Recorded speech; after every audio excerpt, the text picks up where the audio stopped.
శుభోదయం మిత్రులారా, నేను శ్రీనివాసాచార్యులు.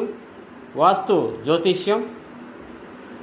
వక్రతుండ మహాకాయ కోటి సూర్య సమప్రభ నిర్విఘ్నం కురుమే దేవ సర్వకార్యేషు సర్వదా.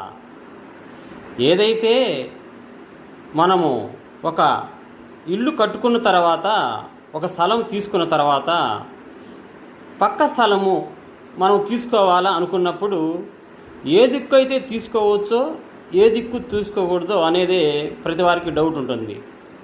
మనం కొన్న తర్వాత పై భాగములో తూర్పు ప్లాట్ అనుకోండి, మనము ఏదైనా పడమటి పక్క కానీ దక్షిణ పక్క కానీ మన స్థలానికి ఉంటే అది మనం తీసుకోకూడదు.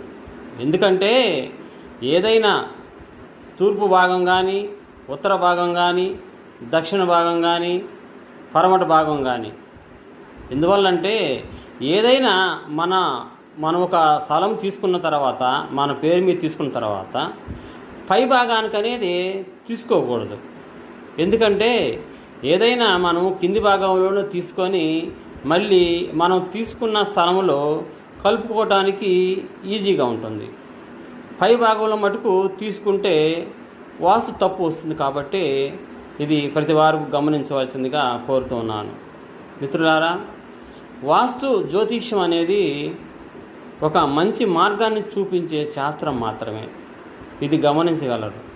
నచ్చితే షేర్ చేయండి, కామెంట్ రూపంలో ఏదైనా డౌట్ ఉన్నా అడగండి, సబ్స్క్రైబ్ చేసుకోండి. నమస్తే మిత్రులారా.